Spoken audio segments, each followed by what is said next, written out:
Hello students, कैसे आप सभी। आशा करता हूँ आप सभी अच्छे होंगे। तो आइए, आज का टॉपिक है हमारा प्रथम कोटि की अभिक्रिया। क्या होगी इसको सीखते हैं। तो बेटा, प्रथम कोटि की अभिक्रिया होगी किसी रासायनिक अभिक्रिया के दौरान अगर अभिक्रिया का वेग अभिकारक की प्रारंभिक सांद्रता पर निर्भर करेगा तो वो अभिक्रिया कहलाएगी हमारी प्रथम कोटि की अभिक्रिया। लिख दे रहा मैं डेफिनेशन। वे रासायनिक अभिक्रियाएं वे रासायनिक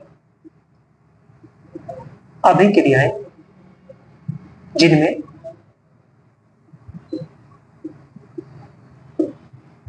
अभिक्रिया का वेग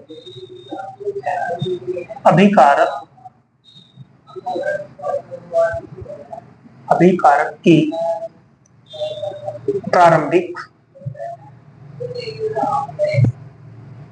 सांद्रता की एक घात पर निर्भर करता है। प्रथम कोटि की अभिक्रिया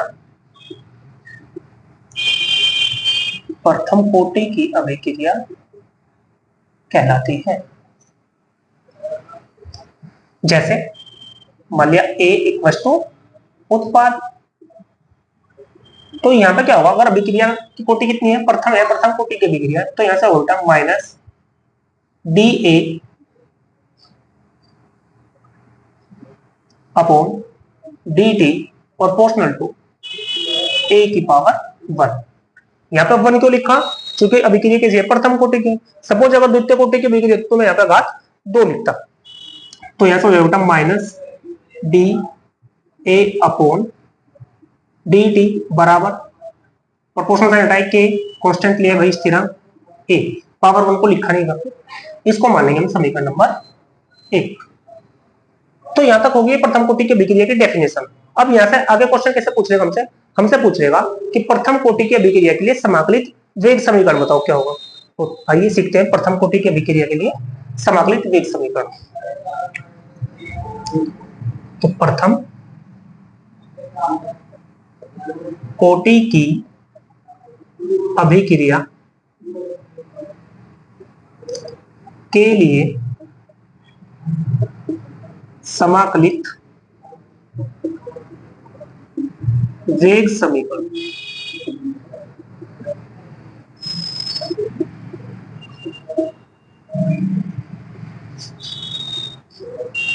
तो इसी अभिक्रिया का यूज करेंगे हम भाई। मैं मान रहा कि यहां पे इस अभिक्रिया में माना अभिक्रिया में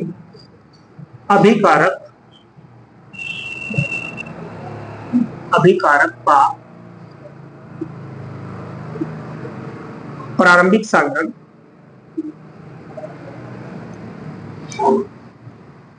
ए नोट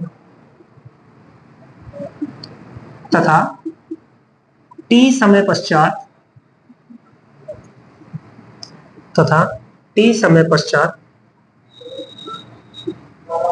अभिकारक का सांद्रण ए है। तो समीकरण 1, तो समीकरण 1 का यूज करेंगे भैया। तो समीकरण 1 से लिख रहा मैं माइनस डी ए बराबर के ए और कितना हो जाएगा यहाँ से डी टी। अब क्या करो, ए वालों को साइड कर लो, बाकी को इधर साइड में कर लो, तो यहाँ से हो जाएगा हमारे पास minus D A upon A equal to K D T, समीकरण नंबर 2। तो क्या करेंगे भाई, समीकरण नंबर 2 जो हमें प्राप्त हुई यहाँ पे, इसके दोनों पक्षों का समाकलन कर देंगे। तो लिख दे रहा है यहाँ पे समीकरण 2 या सेकंड के दोनों पक्षों का समाकलन करने पर, तो करेंगे भाई समाकलन। यहाँ तो होता है डी ए अपॉन ए और बराबर हो जाएगा भाई के डी टी। तो समाकलन करेंगे माइनस, अब क्या करेगा, समाकलन है तो कांस्टेंट बाहर आ जाएगा, के बाहर आ जाएगा, और यहां से चलो जरा, चूंकि 1/x और dx का जो समाकलन होगा भाई वो क्या होगा, नेचुरल log x होगा या ln x होगा। तो इसलिए यहाँ पे क्या हो जाएगा, a है चूंकि, यहाँ पे लिख दे रहा भाई, तो यहाँ पे चूंकि a है तो यहाँ पे हो जाएगा भाई माइनस ln x। माइनस किस लिए, चूंकि माइनस था, और यहाँ पे इसका जब समाकलन करेंगे तो x की जगह क्या है, a है, इसलिए यहाँ पे कितना जाएगा हमारे पास भाई a। तो नेचुरल लॉग a बराबर के कांस्टेंट एज इट इज रहेगा, dt का समाकलन t और प्लस यहाँ पे क्या जोड़ देंगे i क्या है, यहाँ पे समाकलन स्थिरांक है, मैं लिख दे रहा है पर जहां i एक समाकलन स्थिरांक है। अब क्या करेंगे, जो ये वाली बात लिखी थी इसका यूज करेंगे, माना अभिक्रिया में अभिकारक का प्रारंभिक सांद्रण a नो तथा t समय पश्चात अभिकारक का सांद्रण a है, तो लिखते हैं यहाँ पे प्रारंभ में, यानी कि t बराबर 0 पर, t बराबर 0 पर a बराबर क्या होगा भाई, a बराबर होगा बेटा a नो।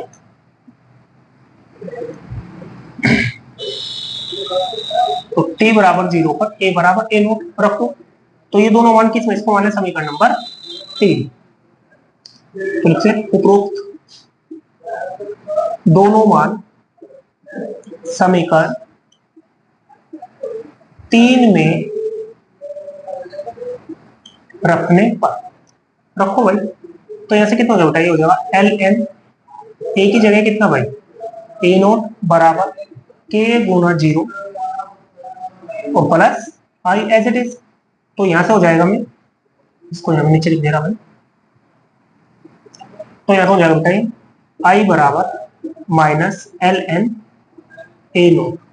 आई का मान पुनः समीकरण किस में रख दो भाई, 3 में रख दो, तो आई का मान समीकरण 3 में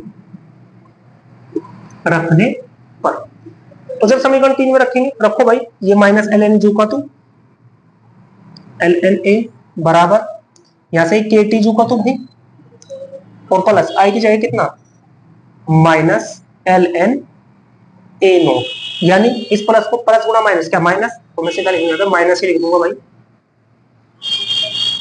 तो यहां से हो जाएगा बताए के T minus L N A no.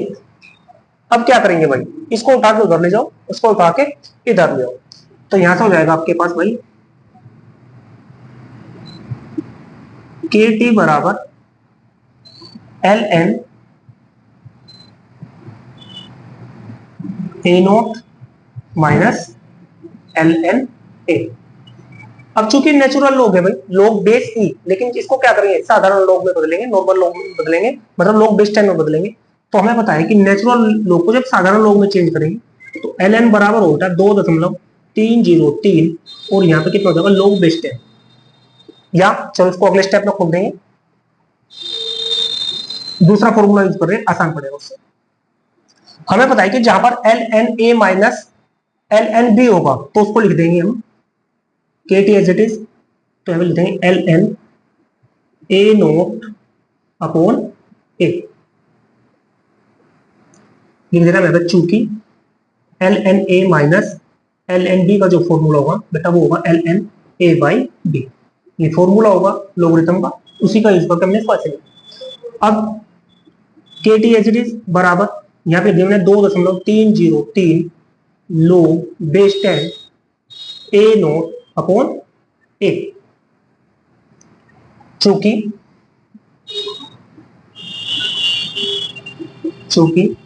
L N बराबर होता है 2.303 log बेस 10, तो इस एल एन का मान हमने, यानी कि इस एल एन की जगह हमने क्या रख दिया 2.303 log बेस 10। ये जो समीकरण मिली हमें, कौन सी समीकरण है भाई, ये 3 हो चुकी है, समीकरण नंबर 4। तो समीकरण नंबर 4 ही कहलाएगी हमारी प्रथम कोटि की अभिक्रिया के लिए समाकलित वेग समीकरण। आइए देखते हैं इसमें कौन क्या क्या है। तो के क्या है भाई, के हमारा वेग स्थिरांक है बेटा, टी क्या है समय है, ए नोट क्या है अभिकारक का प्रारंभिक सांद्रण है और ए क्या है, टी समय बाद अभिकारक का सांद्रण है। तो आई होप आपको यहां तक समझ आ गया होगा। आइए अब देखते हैं प्रथम कोटि की अभिक्रिया के लिए अर्धायुपाल। चाहो तो इसका स्क्रीनशॉट ले सकते हैं भाई जल्दी से।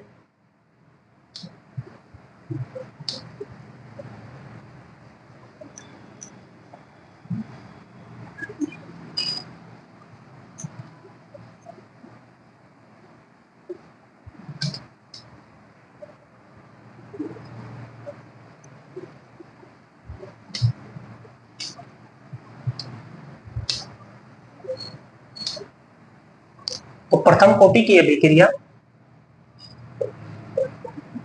के लिए अर्धायुपाल क्या होगा भाई, आइए समझते हैं। अभी लिखे हम प्रथम कोटि की अभिक्रिया के लिए समाकलित वेग समीकरण। तो वो थे बेटा के टी बराबर 2.303 log बेस 10 ए नोट अपॉन ए। तो अर्धायुकोण परिभाषा अभी जानी थे हम, तो परिभाषा से किसकी परिभाषा से, अर्धायुपाल की। तो टी बराबर क्या रखेंगे, टी बराबर रखेंगे बेटा टी हाफ तथा ए बराबर क्या रखेंगे बेटा, ए बराबर रखेंगे ए नोट अपॉन 2। तो जो समीकरण 4 मिली थी हमें, तो ये वाले मान समीकरण 4 में रख दो भाई। तो यहां से हो जाएगा बेटा आपके पास के टी हाफ, तो के टी हाफ बराबर 2.303 log बेस 10 ए नोट अपॉन ए नोट और डिवाइड बाई 2। तो यहां से क्या हो जाएगा, ए नोट से ए नोट कैंसल, तो यहाँ पे कहा ये हो जाएगा के टी हाफ बराबर 2.303 log बेस 10 2। अब log बेस 10 2 का मान कितना, चूंकि log बेस 10 2 बराबर होता है 0.3010, तो ये वाला मान यहाँ पे रखो भाई। तो ऐसा होता के टी हाफ बराबर 2.303 गुना 0.3010 मल्टीप्लाई कर लेंगे भाई। तो मल्टीप्लाई जब करेंगे हम, तो यहाँ से आ जाएगा बेटा आपके पास के टी हाफ बराबर 0.693। जब इनके आपस में मल्टीप्लाई करेंगे 3 डिजिट तक की भाई हमने। अब टी हाफ चाहिए हमें, तो के किधर चला जाएगा, इधर मल्टीप्लाई में इधर चला जाएगा डिवाइड में 0.693 अपॉन के। तो ये होगा हमारा प्रथम कोटि की अभिक्रिया के लिए अर्धायुपाल। एक और बात आप देख रहे हैं यहाँ पर ए नहीं आया, यानी कि अभिकारक की सांद्रता की बात ही नहीं की गई। तो ये नोटेड पॉइंट है, यानी इंपोर्टेंट फैक्ट है क्या, कि प्रथम कोटि की अभिक्रिया के लिए जो अर्धायुपाल मिलेगा ना भाई, वो अभिकारक की सांद्रता पर निर्भर नहीं करेगा। वो किस पर, यानी कि जो वेग व्यंजक है केवल और केवल इस पर निर्भर करेगा या इसकी वैल्यू पर निर्भर करेगा। बड़े काम की बात है भाई। तो आई होप आपको वीडियो यहाँ तक समझ आ गया होगा। इसको फिलहाल यहीं पर रोकते हैं, जल्दी मिलते हैं नई वीडियो के साथ। थैंक यू वेरी मच, नमस्कार।